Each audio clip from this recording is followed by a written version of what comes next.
C'est ça. Monsieur le Premier ministre, quelle différence fait votre gouvernement entre une croix et une flèche?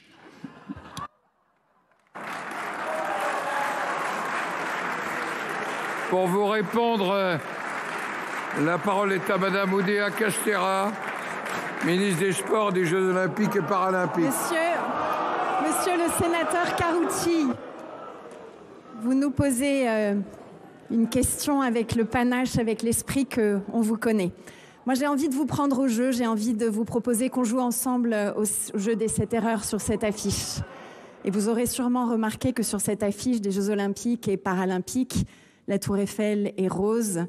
Elle est encerclée par le Stade de France. Vous aurez sûrement remarqué, monsieur le sénateur, que l'Arc de Triomphe, il y a le métro qui est en dessous et qu'une partie de tennis fauteuil se joue sur sa partie supérieure. Vous aurez remarqué aussi que ce sont les jardins de Versailles qui sont proches de l'obélisque et que l'obélisque est à la place du Champ de Mars. Et vous aurez remarqué aussi que c'est la vague de Tioupo en Polynésie française qui roule sur la marina de Marseille. Ces erreurs, elles sont multiples. C'est des écarts à la réalité. Et ça a un nom, la liberté d'un artiste.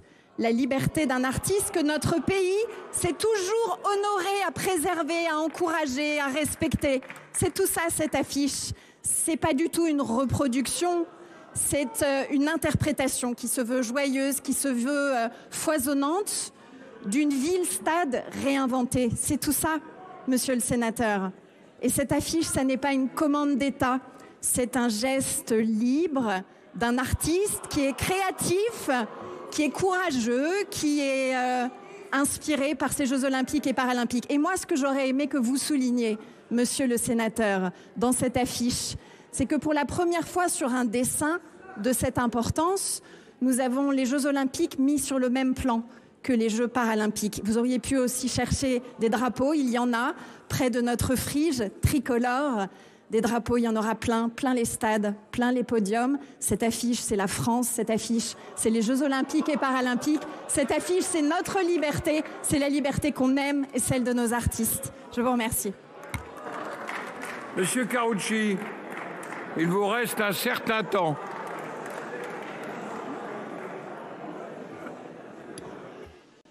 Non, Madame la Ministre. Désolé, ça n'est pas la même chose. Vous pouvez peindre la Tour Eiffel dans la couleur que vous souhaitez. Mais vous ne pouvez pas enlever la croix du dôme des Invalides qui est là depuis Louis XIV. Vous ne pouvez pas changer l'histoire de France. Vous pouvez faire un dessin, laisser la liberté de l'artiste. Mais en fait, gouvernement, parlement, nous sommes la nation. Mais nous sommes la nation de manière provisoire. Nous avons des prédécesseurs, nous aurons des successeurs. Cette nation, elle est fière d'organiser les Jeux Olympiques. Mais elle ne veut pas être effacée. Elle ne veut pas que ces symboles, cette histoire qui ont fait cette nation, soient effacés, reniés. Vous pouvez faire les couleurs que vous voulez. Il y a une croix sur le dôme des Invalides depuis 350 ans. Il y a une croix au sommet de la flèche de Notre-Dame. Et nous étions tous très fiers, il y a 3 mois pile aujourd'hui, que cette croix soit rétablie. Les symboles de la France, l'histoire de la France, elles fondent la nation. Sans nation, il n'y a pas de république. Sans nation, il n'y a pas d'évolution. Sans nation, il n'y a pas de solidarité. Aujourd'hui, le wokisme mondialisé veut effacer les symboles de la nation. Les symboles de la nation. Quelles que soient nos positions politiques,